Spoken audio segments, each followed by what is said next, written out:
Bonjour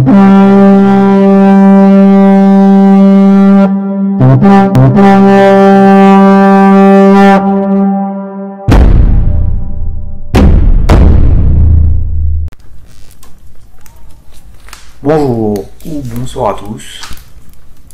Bonjour. Bonsoir. Aujourd'hui, nous allons regarder les premiers coups de la carocane. La carocane est caractérisée par les coups 1 E4 et 1 C6. Alors pourquoi la carocane? Pour avoir un répertoire d'ouverture de base sain, c'est-à-dire qui permet d'égaliser avec les noirs et de conserver un maximum l'avantage du trait avec les blancs. Et ceci contre tout type de joueurs. Ce qui n'empêche pas de préparer des choses particulières contre des joueurs particuliers. Si on estime que cette ouverture préparée particulièrement là, dans cette partie-là, contre ce joueur-là, nous offre les meilleures perspectives de gain. Mais la base, c'est d'avoir une ouverture saine qui nous permet d'égaliser avec les noirs, et des ouvertures saines avec les blanches, qui nous permettent de conserver l'avantage du trait le plus longtemps possible. Ça, c'est la base. La carocane est une ouverture saine. Elle a fait l'épreuve de sa solidité à très haut niveau. Elle offre des chances de contre-jeu. Elle ne demande pas une mémoire phénoménale dans énormément de variantes, comme la sicilienne par exemple, ou comme E4-5. Elle est peu jouée, donc du coup, elle a plus de chances aussi de sortir le joueur lambda de ce qu'il connaît. En contrepartie, il y en a toujours une. On donne de l'espace aux blancs et on leur laisse dicter la direction du jeu assez longtemps, s'ils jouent bien. Mais autant c'est difficile de défendre pendant 5 heures en partie longue, autant en blitz ça peut être amusant. Surtout si les coups de défense ne sont pas trop difficiles à trouver. Je rappelle la citation de Sun Tzu. Il est plus facile de défendre que d'attaquer. C'est ce que disait aussi Karpov. J'aime pas Karpov. Il a jamais vraiment gagné un match dans des conditions normales. L'apprenti. Toujours sous le coup de tes émotions. Tu n'as décidément pas appris grand-chose depuis que tu es avec nous. Même si on peut ne pas apprécier l'homme, il est quand même fortement probable qu'il ait compris 2 ou 3 trucs aux échecs. Donc tais-toi l'apprenti et écoute. Karpov disait « Il est plus facile de gagner une position légèrement inférieure qu'une position égale. » Le Ying dit aussi « Le fort perd sa force, le faible la gagne. » Un stratagème guerrier dit également « Attendre tranquillement que l'ennemi s'épuise. » Tout ceci va dans le même sens. Effectivement, la pratique confirme ce que vient de dire le maître. Lassés de n'avoir qu'un petit avantage, les blancs peuvent parfois forcer la position et gaffer. Et dans le cas où les noirs arrivent à égaliser, les blancs ont toujours l'impression d'avoir perdu quelque chose et se retrouvent dans une position psychologique affaiblie. Donc, n'ayez pas peur de jouer des positions légèrement inférieures. De toute façon, avec les noirs, vous avez le désavantage du trait. Les blancs peuvent se permettre une petite imprécision. Avec une petite imprécision, il y aura une égalité sur l'échiquier. Les noirs, avec une imprécision, vont se retrouver très souvent dans une position délicate. Et quelle que soit l'ouverture des noirs, si les blancs jouent des coups simples et naturels, ils conservent toujours leur petit avantage du trait. Et les noirs sont donc contraints de défendre. Avant de commencer l'étude des coups, pour la petite histoire, cette ouverture a été jouée avec succès par le joueur Marcus Kahn en 1885 contre le joueur Jacques Miedes. Puis en 1886, Horacio Caro a commencé à publier dans une revue allemande des articles sur cette ouverture, auquel d'ailleurs apparemment a également participé Marcus Kahn.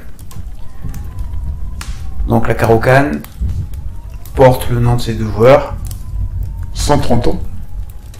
Ils ont enfanté un bébé qui a maintenant 130 ans. C'est impressionnant. C'est vrai, maître. Ouais, ça mérite bien une petite séquence émotion.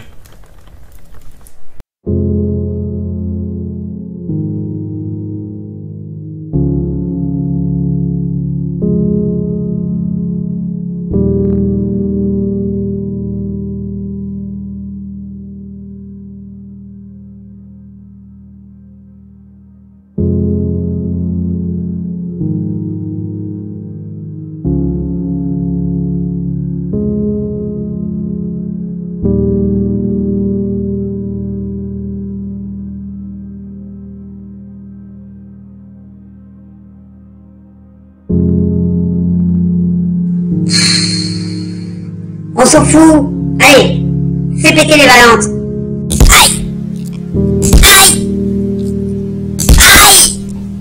Ferme-la. Respecte les anciens qui ont fait un don à l'esprit de l'homme. Ils sont si rares. Bon les gars, on va se calmer. On reprend. Attends, le narrateur. Avant de continuer, tu devrais reprendre tout depuis le début.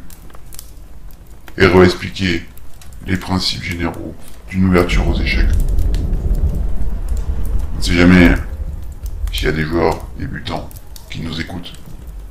Et puis, ça ne fera pas de mal à notre ami l'apprenti de revenir un petit peu sur les bases.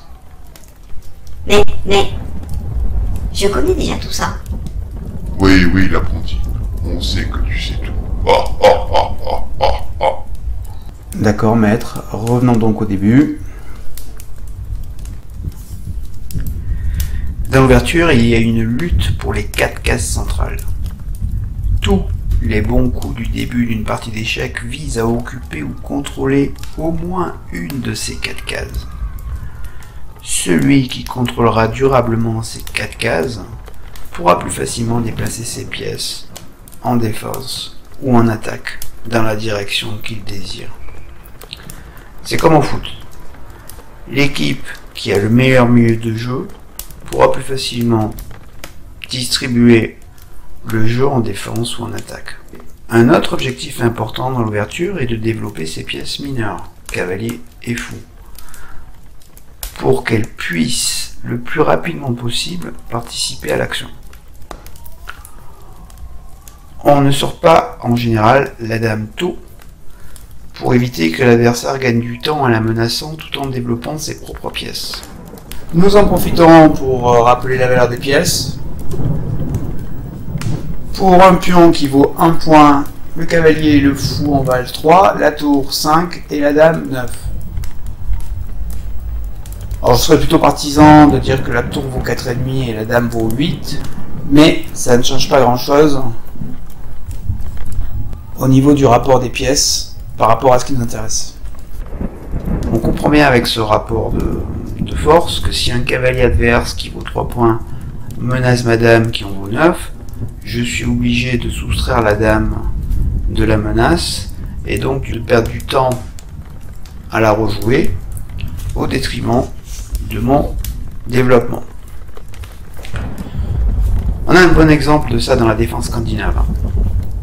Donc la défense scandinave, 4 D5, E prend D, dame prend D. Et là, ici, avec cavalier C3, les blancs se développent et menacent la dame qui est obligée de rejouer. Sinon, le cavalier prend la dame. Et donc, les noirs perdent du temps. Mais attention, hein. On a déjà un petit peu parlé. Les noirs peuvent se permettre de jouer n'importe quelle ouverture s'ils estiment qu'ils auront ensuite une position qu'ils connaissent mieux que leur adversaire. Et si c'est le cas, ça compensera largement l'erreur théorique. L'erreur théorique devient en fait une vraie erreur que si l'adversaire sait comment la réfuter. Et en partie rapide, c'est terrible en fait, parce qu'en partie rapide, on n'a pas le temps de retrouver la réfutation. Donc les noirs en partie rapide peuvent se permettre beaucoup plus de choses, les blancs aussi d'ailleurs, que en partie longue. Puisqu'on parle du développement des pièces, notons que les cavaliers ont une case de prédilection dès le départ. Ce sont les cases qui jettent un œil le plus sur le centre, c'est-à-dire pour le cavalier G1, c'est la case F3. Parce qu'une fois qu'il sera en F3, il jettera un œil sur les cases D4 et E5 qui sont centrales. Pour le cavalier B1, c'est la case C3, car de là, il jettera un œil sur les cases E4 et D5 qui sont centrales. Pour le cavalier G8, c'est la case F6, qui jette un œil sur E4 et D5.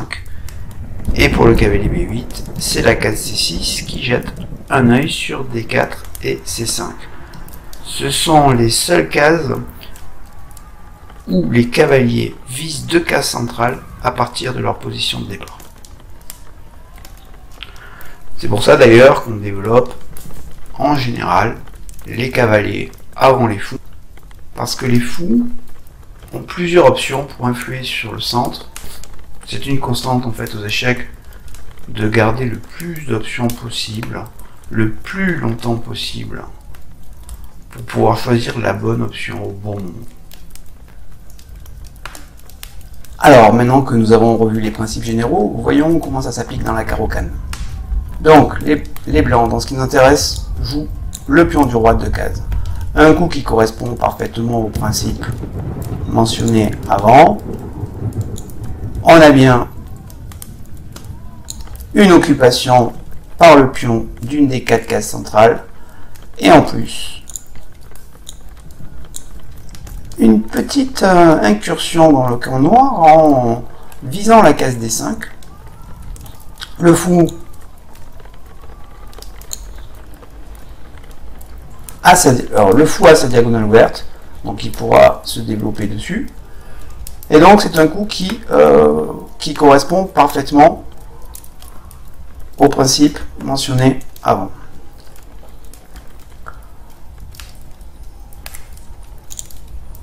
Sur ce, les noirs répondent C6. Alors qu'est-ce qui se passe en fait? Il se passe que les noirs ne veulent pas laisser D5 sous le contrôle des blancs. On a une frontière ici. Donc ici vous avez le camp noir, là vous avez le camp blanc. Et en jouant le 4, et cette petite incursion ici, les noirs disent non, non, la case D5, elle m'appartient. Elle est à moi. Et donc c'est moi qui vais la prendre. Et pour ce faire, je vais y installer un pion. Et pour ce faire, je joue le petit coup C6. Parce que maintenant, je vais pouvoir jouer D5. Au prochain coup, je vais pouvoir jouer D5. Et si elle échange, je vais pouvoir, en reprenant avec le pion C, je vais pouvoir avoir la case D5 pour un de mes pions. C'est-à-dire que là, on voit quand même l'esprit de la Caro-Kann, qui est vraiment une défense qui annonce clairement aux blancs dès les premiers coups que les noirs ne vont rien lâcher, quoi. Et que chaque case qui sera menacée par les blancs sera défendue bec et ongle par les noirs. On n'a pas toujours ça dans les défenses. On n'est pas du tout dans le même esprit que les défenses avec E4, E5. E4, E5, c'est un échange, c'est-à-dire tu m'attaques D5, je t'attaque D4. On est dans une réciprocité de menaces en fait. C'est pareil pour E4, C5. On est dans un échange de menaces. Tu m'attaques là, je t'attaque là. Alors les noirs ici payent quand même par ce petit coup et cette volonté de contrecarrer l'intention des blancs directement. Ils le payent par le fait que le cavalier B8 ne peut plus venir en C6 puisqu'il y a le pion. Et comme on l'a expliqué tout à l'heure, les noirs de toute manière auront un désavantage à jouer en second. Et l'avantage ici en fait de le payer comme ça, c'est que au moins les noirs ont choisi leur façon de le payer. Et ils le savent. Alors maintenant le cavalier va quand même jouer.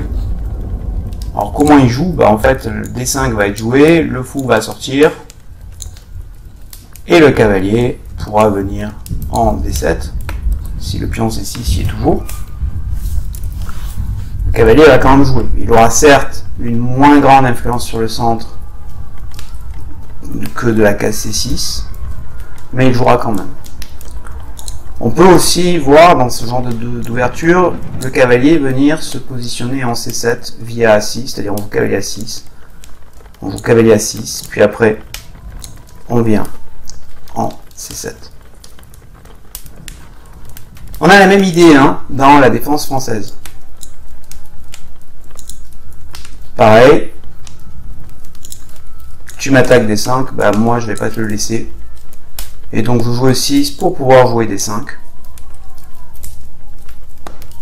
On réagit tout de suite à l'attaque des blancs sur une case du territoire noir. Et l'inconvénient ici pour la française, c'est que le fou de case noire, bah, il va buter sur le pion, donc en fait il va avoir du mal à sortir. Mais ce sont des défenses, que ce soit la française ou la carocane, des défenses très solides.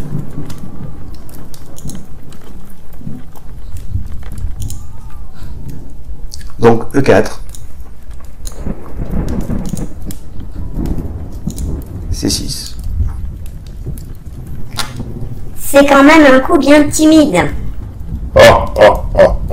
L'apprenti. Il semble encore une fois que tu n'aies pas bien écouté tout ce qui a été dit ici ce soir. Créer la confiance et rassurer le naïf. Pendant ce temps, à la faveur de l'ombre, préparez le projet. Quand l'heure vient, frappez sans hésiter et sans laisser à votre adversaire le temps de se retourner. Le Ying dit « La force se dissimule sous un air de faiblesse ». Et c'est sur cette citation du maître que nous allons nous quitter pour cette fois. À bientôt.